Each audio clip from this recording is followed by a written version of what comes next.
ဒီနေ့ပြောရမယ့်အကြောင်းအရာကတော့ မှာဆိုလို့ရှိရင်ပေါ့နော်ရေးတဲ့အခါမှာနှစ်ဖက်ကပေါ့နော် evidence တွေပေါ့နော်ရှိတာချင်းတူနေတယ်ရွေးရခတ်နေရပေါ့နော်ဘယ်ဘက်ကိုထောက်ခံပြီးတော့ရေးရမယ်ဆိုတာမသိဘူးဖြစ်နေရဆိုလို့ရှိရင်ဘယ်လိုရွေးပြီးတော့ရေးရမယ်ဆိုတာဒီဗီဒီယိုလေးမှာပြောပြပေးတော့မှာဖြစ်ပါတယ်ဒီမှာဘယ်လိုချက်တွေကိုစဉ်းစားရမလဲဆိုတော့ number 1 quality of evidence ပေါ့နော် evidence ပါရကျွန်တော်တူတယ်ဒါပေမဲ့သူတို့ပေးထားတဲ့ evidence က strong ဖြစ်လား weak ဖြစ်လားအဲ့ဒါကိုနိုင်ရှင်ပြီးရေးလို့ရတယ်။ Number 2ကတော့ free from fallacy ဆိုတော့သူကပြန်တော့ခြေပထားတယ်ဒါပေမဲ့ခြေပထားတာက personal attack လိုမျိုးဖြစ်နေတယ်ပေါ့နော်။ပုံကိုယ်ဆိုင်ရာတိုက်ခိုက်မှုမျိုးတွေဖြစ်နေတယ်ဒါမှမဟုတ်လို့ရှင်လဲပေးထားတဲ့ပေါ့နော်ခြေပချက်ကဒီ opinion သက်ပဲဖြစ်နေတယ်ခိုင်လုံမှုမရှိဘူးအရန်ကို generalize ပေါ့နော်ရေဘူးကအရန်ဆန်နေတဲ့အချက်မျိုးတွေဆိုလို့ရှင် fallacy လို့သတ်မှတ်တယ်ပေါ့နော်အဲ့တော့ fallacy မပါတဲ့ဘက်ကိုကိုယ်ကရွှေ့ပေးရမယ်ပြီးလို့ရှင် number 3က opposite viewpoint acknowledgement ပေါ့နော်ဒါကပြန်ပြီးတော့ rebuttal လုပ်တာပေါ့နော်ဒီတစ်ဖက်ကတော့အဲ့လိုပြောထားတယ်ကိုကတော့အဲ့ဒါကိုလက်မခံဘူးဘာကြောင့်လဲဆိုတော့သူ့ဘက်ကခိုင်လုံမှုမရှိလို့အဲ့လိုမျိုးခြေပတဲ့ပုံစံရေးထားလားမရေးထားဘူးလားရေးထားရဲဆိုရင်အဲ့ဘက်ကပို့ပြီးတော့ခိုင်လုံတယ်လို့သတ်မှတ်လို့ရပါတယ်အဲ့တော့ပထမဆုံး quality of evidence ကိုကြည့်မယ်ဆိုလို့ရှင်ဒီအချက်၄ချက်ကိုထည့်စဉ်းစားလို့ရတယ်အဲ့တော့ number 1မှာဆိုလို့ရှင် fact versus opinion အဲ့တော့ fact ပါတဲ့ဘက်ပေါ့နော်လုံးဝခိုင်လုံတဲ့အချက်လက်ပေးထားတဲ့ဘက်ကိုရွှေ့ရမယ်ပြီးရင် number 2က expect information versus personal anecdote နော်နှစ်ခုလုံးကခိုင်လုံတယ်လို့ရှိပေမဲ့ဒီ expert ဆိုတော့ပညာရှင်တွေရဲ့အဆိုနဲ့ဒီ personal anecdote ပေါ့နော်ဒီပုံကိုယ်ရေးအတွေ့အကြုံအဲ့လိုပုံစံမျိုးရှင်းလာရင်တော့ expert information ကပို့ပြီးတော့ခိုင်လုံတယ်ပြီးရင် number 3က named versus unnamed sources သူကဘယ်တက္ကသိုလ်ကလုပ်တဲ့ပေါ့နော် survey လဲ studies လဲအဲ့လိုမျိုးနာမည်အတိအကျပါထားရဲဆိုလို့ရှင်အဲ့ဒါကပို့ပြီးတော့ခိုင်လုံပါတယ်ချို့ကြတော့ဒီ recent study ကပြောတယ်ပေါ့နော် some study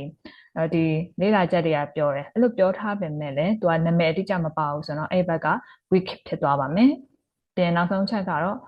current versus outdated sources ပေါ့နော်ဒီခုနှစ်တွေကိုပြန်ပြီးတော့ရှင်းကြည့်လို့ရတယ်ပေါ့နော်ဒီမှာဆိုရင်2024နဲ့2012နဲ့ပေါ့နော်ဒီလို survey နှစ်ခုကိုရှင်းကြည့်မယ်ဆိုရင်2024မှာလုပ်ခဲ့တဲ့ survey ကပို့ပြီးတော့ current ပေါ့နော် up to date ဖြစ်တယ်ပေါ့နော်အဲ့လိုမျိုးအဲ့ဘက်ကိုယူရမှာဖြစ်ပါတယ်ဒါကတော့ examples လေးတွေပြောထားပါတော့အဲ့တော့ပထမတစ်ချက်မှာဆိုရင် a regular traveler posted on a forum that airport security is becoming too slow ဒါကြောင့် weak ဖြစ်တယ်ဘာကြောင့်လဲဆိုတော့ဒီလူတစ်ယောက်ရဲ့အတွေ့အကြုံပဲပေါ့နော်ပြောထားတာဖြစ်တဲ့အတွက်ဒီနောက်တစ်ခုကကြတော့The 2024 Transportation Security Administration (TSA) annual report states that average wait times increased by 12%. ဒီမျိုးဟာကြတော့ strong evidence ဖြစ်သွားမှာပေါ့နော်။ဆိုတော့ဒီမှာခုနှစ်အတိအကျ2024လဲပါတယ်။ပြီးရင်ဒီမှာနာမည်ပေါ့နော် TSA ပါမယ်။ပြီးရင်နောက်တစ်ခုကဒီကိန်းဂဏန်းလဲပါတယ်ပေါ့နော် percentage လဲတွေ့ရမယ် 12%ပြီးနောက်ထပ် example ကA 2012 study found that most people access the internet primarily through desktop computers, making mobile-friendly websites a secondary priority for businesses. ဒါ weak ဖြစ်တယ်ပေါ့နော်ဒီတိုင်းကျင့်တော့သူကတိတ်ပြီးတော့ weak ဖြစ်တဲ့နေရာမှာမပါဘူးဒါပေမဲ့နောက်တစ်ထပ်ချက်နဲ့ရှင်းကြည့်မယ်ပေါ့နော် According to 2024 data from Global Stats over 60% of all web traffic now originates from mobile devices, proving that a mobile-first design is essential for modern commercial success. သူကကြဒီမှာဆိုရင်ခုနှစ်က2024ပေါ့နော်အဲ့တော့ပို့ပြီးတော့ up to date ဖြစ်တယ်ပေါ့နော်ပြန်ဒုတိယချက်အနေနဲ့ free from fallacy ကတော့ဆိုတာပြောလို့ faulty reasoning ပေါ့နော်ပြန်ပြီးတော့တစ်ဖက်သူခြေပထားတယ်ဒါပေမဲ့ခြေပတဲ့ချက်ကဒီပုံကိုယ်ရေးဆိုင်ရာတိုက်ခိုက်မှုမျိုးပေါ့နော်ဒါမှမဟုတ်ရှင်လည်းအရန်ကို generalize လုပ်ထားတဲ့ information မျိုးပေါ့နော်အရန်ကိုမတိကျနေဘူးပေါ့နော်အဲ့လိုဆိုလို့ရှင် fallacy ဖြစ်နိုင်တယ်ပေါ့နော်ဒီမှာဆိုရင်နှစ်ခုကိုရှင်းကြည့်အောင်If we allow students to use AI for one essay, they will eventually stop learning how to read or write all together and the entire education system were collapse အဲ့တော့ AI ကိုပေါ့နော် essay ရေးဖို့ခွင့်ပြုလိုက်တာနဲ့ပေါ့နော်သူကလမ်းနဲ့ကျောင်းသားတွေကဒီတင်မှုကိုရပ်တော့မယ်တဲ့ပြီးလို့ရှင်အဲ့ချိန်မှာဆိုရှင်ပေါ့နော် entire educational system ဆိုပညာရေးစနစ်တစ်ခုလုံးကလည်းလုံးဝကိုပေါ့နော်ပြိုလဲသွားမယ်ပေါ့နော်ဒါကအရှမ်းပေါ့နော်ဒီအစွန်းရောက်တဲ့ပုံစံမျိုးရေးထားပါနော်အကုန်လုံးသိမ်းကြုံရင်းဖြစ်တာပြောထားတာဖြစ်တဲ့အတွက်သူက policy ပေါ့နော်ပြန်နောက်တစ်ခုWhile AI tools offer shortcuts, a study by the University of Toronto found that students using AI as a driven tool rather than a replacement scored 15% higher on critical thinking assessment နော်ဒီမှာဆိုလို့ရှိရင်ဘယ်တက္ကသိုလ်ကလောက်ထားတဲ့လေ့လာချက်လဲပြောထားရပါတော့ The University of Toronto ပါမယ်ပြီးလို့ရှိရင်နောက်ထပ်အချက်ကပေါ့နော်15% ဆိုပြီးတော့ပြောထားပါနော်အဲအကြောင်းမို့ဒီမှာဆိုရင်တော့ policy မပါဘူးအဲ့တော့ဒီနှစ်ဖက်ကိုရှင်းတဲ့အခါမှာ policy မပါတဲ့ဘက်ကိုပေါ့နော်ရွေးရမယ်Then after example, everyone is moving to the city, so it is clear that the best place for young professionals to live. Then census data shows a 5% increase in urban residency among ages 22 to 30, largely driven by the 20% higher density of entry-level tech roles in metropolitan hubs. ဒီအပေါ်ကချက်ဘာလို့ policy ဖြစ်တာလဲဆိုရင်လူတိုင်းလို့လိုက်လုပ်တယ်ဆိုတဲ့ပုံစံမျိုးပေါ့နော်ဒီအကြောင်းအရာအတိအကျမရှိဘဲနဲ့ပေါ့နော်သူများလို့လိုက်လုပ်တယ်ဆိုတဲ့ပုံစံမျိုးရေးထားရင်လည်းသူက policy ဖြစ်တယ်ပေါ့နော်ပြန်ဒုတိယတစ်ချက်ကျတော့သူကဒီမှာကိန်းဂဏန်းအတိအကျအချက်လက်တွေနဲ့ပြောထားတယ်ပေါ့နော် 5%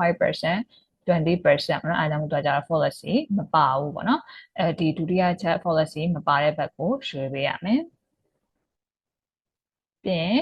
ဒီတတိယစဉ်းစားရမယ့်အချက်ပေါ့နော် opposite viewpoint acknowledgement သူက balance ဖြစ်လား bias ဖြစ်လားသူရဲ့ချက်ကပေါ့နော်သူကတစ်ဖက်ကိုပဲပေါ့နော်ပြောထားလားဒါမှမဟုတ်ရှင်ကိုနဲ့ပေါ့နော်အမြင်မတူတဲ့ဘက်ကိုလည်းထည့်ပြီးတော့ပြောထားတယ်ပြီးလို့ရှင်အဲ့ဘက်ကဘာလို့မခိုင်လုံလာလဲဆိုတာသူအကြောင်းပြချက်ကောင်းပေးထားလားပေါ့နော်အဲ့လိုမျိုးတစ်ချက်စဉ်းစားရမယ်အဲ့တော့ဒီမှာဆိုရင် opposite viewpoint acknowledgement example Year-round schooling is the only way to prevent learning loss. There is no reason to keep the traditional 3-month summer break in modern society ပေါ့နော်သူကတော့ one sided ဖြစ်တယ်။ဘာကြောင့်လဲဆိုတော့ဒီတစ်နှစ်လုံးပေါ့နော်ပညာသင်တယ်ပေါ့နော်ဒီ summer break မပေးသင့်ဘူးပေါ့နော်ဘာကြောင့်လဲဆိုရင် year-round schooling is the only way to prevent learning loss ပေါ့နော်သူကဒီတစ်ချက်ကိုပဲပေါ့နော်ရန်ခိုင်လုံးပါတယ်ပေါ့နော်ဒီကပဲဖြစ်တဲ့နယ်ဆိုပြီး one sided ပြောထားတယ်ပေါ့နော်ပြန်နောက်တစ်ခုကကြတော့ opponents of year-round schooling argue that it disrupts family traditions and increases facility maintenance costs during the summer heat. However, these costs are often offset by the long-term economic gains of higher student graduation rates and reduced need for remedial summer programs. အဲဒီလိုဆိုတော့နှစ်ဖက်ကိုရှင်းပြီးတော့တေချာရေးထားရပါတော့။အဲဒါကြောင့်မို့ balance ဖြစ်တယ်ပေါ့။အဲ့တော့အခုကကြတော့ဒီမှာပေါ့နော်စာပိုက်လေးနဲ့ ER စာပိုက်နှစ်ပိုင်းနဲ့ရှင်းပြီးတော့ဆွေးနွေးကြည့်မယ်ပေါ့နော်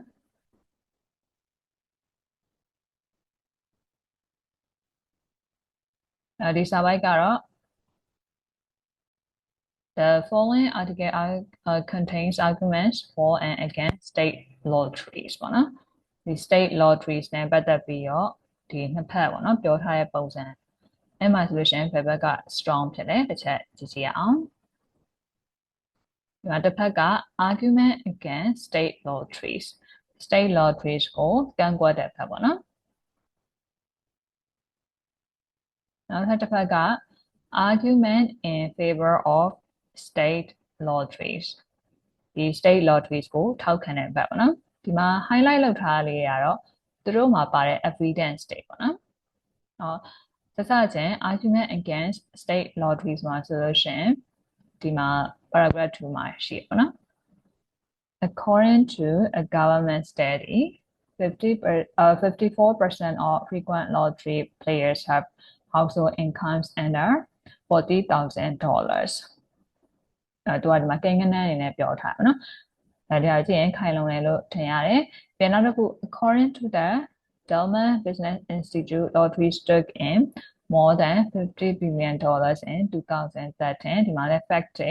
statistic ပေါ့နော်ကိန်းဂဏန်းအချက်လက်တွေပေးထားတယ်ပြန်နောက်တစ်ခုodds of winning a state lottery are as high as 150 million to 1 some report says you are more likely to be hit by a car than win a state lottery ပေါ့နော်ဒီမှာဆိုရင် defect ပုံစံမျိုးပြောထားရှိမယ် reports တွေရဲ့အချက်ကိုပြောထားရှိတယ်ပေါ့နော်အဲ့ဒါပြင်ဒီ argument in favor of state lottery ပေါ့နော်ဒီ lotteries ကိုထောက်ခံတဲ့ဘက်ကမပြောထားလဲပေါ့ State lotteries have become an important part of state government, generating nearly $50 billion in 2013. ဒီတစ်ချက်က strong ဖြစ်တဲ့ပြင် lottery programs found in 44 states, including the District of Columbia. သူကလည်းဒီမှာနာမည်အတိအကျနဲ့ပြောထားတယ်။ပြန်နောက်တစ်ချက် California schools gain $500 million in funding a year from its lottery.Pennsylvania's elderly benefited to the tune of $75 million in long-term care, rent subsidies, transportation, subsidized medicines, and senior centers because of lotteries. ဒီမှာသူရဲ့နေရာအတိအကျပေါ့နာမည်နဲ့ပြောထားတယ် California schools ပြင်$75 million အဲ့လိုမျိုးပေးထားတယ်ပြီးလို့ရှိရင် in one recent year more than 500 players won more than $1 million and more than 4,500 more took jackpots of $100,000 or more ဒီမှာလည်း fact တွေနဲ့ပြောထားပါနော်နှစ်ခုစလုံးက fact တွေပါတယ်အဲ့တော့ဘယ်ဘက်ကိုရွေးမလဲပေါ့နော်ဆောစောက3ချက်နဲ့ပြန်ပြီးတော့စဉ်းစားကြည့်မယ်ပေါ့နော်ပထမဆုံးချက်ကသူရဲ့ quality ပေါ့နော်သူရဲ့ evidence တွေကပေါ့နော်ဘယ်လောက်တောင် quality အရာကောင်းလဲပေါ့နော်ဒီကြပြောထားတာပေါ့နော် name source လား unnamed source လားပေါ့နော်ဒီတစ်ချက်ကိုကြည့်ကြည့်မယ်ပေါ့နော် government study 54% ဒီတစ်ချက်ကိုကြည့်မယ်ဆိုတော့ government study လို့ပဲပြောထားမှာနာမည်အတိအကျကြီးတော့တိတ်မပြောထားဘူးအဲ့တော့နည်းနည်း weak ဖြစ်တယ်လို့ပြောလို့ရမယ်ပြန်နောက်ထပ်တစ်ချက်ပေါ့နော် according to the Delman Business Institute ပေါ့နော်ဒီတစ်ခုကတော့ strong ဖြစ်တယ်ပြင် also winning a state lottery are as high as 150 million to 1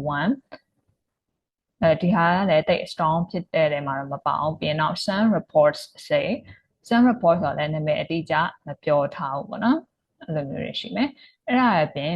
ဒုတိယချက်ဖြစ်တဲ့ပေါ့နော် policy ကိုထည့်ပြီးတော့စဉ်းစားကြည့်မယ်ဆိုလို့ရှိရင်ဒီမှာ policy ပါတယ်ပေါ့နော် states are stealing money from the poor ဆင်းရဲတဲ့သူတွေစီကပတ်စံတွေကိုခိုးနေတာပဲပေါ့နော်ဒါက personal attack ပုံစံမျိုးပေါ့နော်သူများကို link လုပ်ထားတဲ့ပုံစံမျိုးရေးထားတယ် professional မဆန်ဘူးအဲ့တော့ဒီလိုမျိုးအချက်ဆိုရင်ဒါ weak evidence ဖြစ်သွားမယ်ပေါ့နော်Then many players come from the poor, the uneducated, and those who are discriminated against. သူပြောထားတဲ့ပုံစံရဆိုရင်ထီထိုးတဲ့သူတွေကပေါ့နော်ဆင်းရဲသားတွေပြင်ပညာမတတ်တဲ့သူတွေလို့ရှင်ဒီခွဲခြားဆက်ဆံခံရတဲ့သူတွေဖြစ်တယ်ပေါ့နော်ဒါကတစ်ဖက်ဆုံးရအောင်ရေးထားတာဖြစ်တယ်ပေါ့နော်အဲ့တော့သူက weak ဖြစ်တယ် policy ဖြစ်တယ်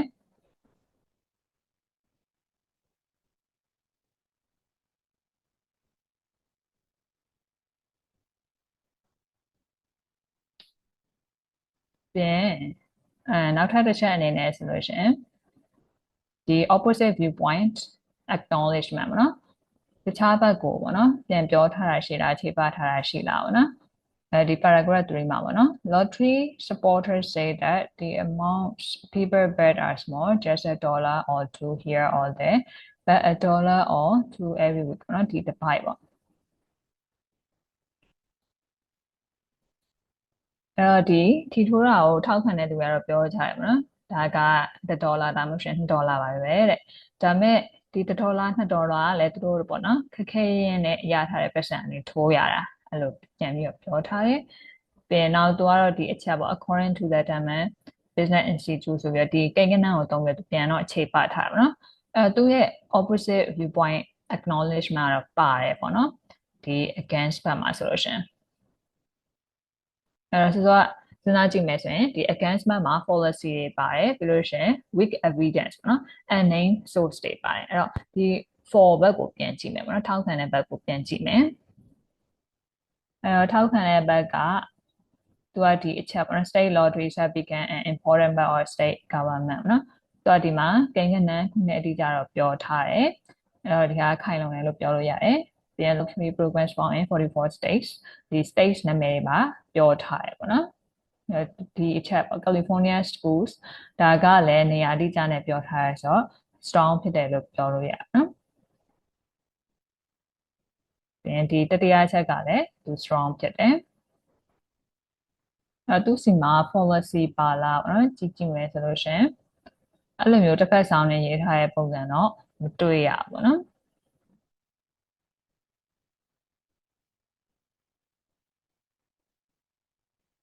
ပြန်တော့ opposite viewpoint acknowledgement ပေါ့နော်ဒီတစ်ဖက်ကိုပြန်ခြေပပြီးတော့ရေးထားတာပါတယ်ပေါ့နော်အဲ့ဒါ paragraph 9မှာတွေ့ရမယ် critics say that most people will not win the lottery critics ဆိုတာဝေဖန်သူတွေကတော့ပေါ့နော်မထောက်ခံတဲ့သူတွေကတော့ဒီများသောအားဖြင့်သူတွေကဒီထီပေါက်ကြမှာမဟုတ်ဘူးပေါ့နော်ဒါပေမဲ့ထီထိုးတယ်ဆိုတာကဒါသူတို့ထိုးချင်လို့ထိုးတဲ့ပုံစံမျိုးဖြစ်ပါတယ်ပေါ့နော် voluntary purchases ဆိုပြီးပြောထားတယ်ပေါ့နော်ပြန်တော့ potential is real တကယ်လည်းထီပေါက်နိုင်ကြရရှိတယ်ပေါ့နော်ပြန်သွားကိန်းဂဏန်းတွေပြောထားတယ်ဒီချက်တွေပြောထားတယ်ပေါ့နော်အဲ့တော့နှစ်ဖက်ကိုရှင်းကြည့်မယ်ဆိုလို့ရှင်တော့ဒီ against ဘက်ကပေါ့နော်သူက fallacy တွေပါနေတယ်ပေါ့နော်ပြီးလို့ရှင်သူ့ဘက်ကဒီ unnamed တွေများနေတယ်ပေါ့နော်ဒီ study တွေ research တွေနာမည်တိတိကျကျမပါနေဘူးပေါ့နော်အဲ့လိုမျိုးတွေများနေတယ်အဲ့အတွက်ဒီကွာဘက်ရွေးရမယ်ဆိုတော့ဒီထောက်ခံတဲ့ဘက်ကိုနော်ရွေးတင်တယ်ပေါ့ဒီ passage မှာဆိုလို့ရှင်အဲ့တော့ဒီနေ့အတွက်တော့ဒီလောက်ပါပဲအဲ့တော့နားထောင်ပေးရတဲ့အတွက်ကျေးဇူးတင်ပါတယ်ရှင်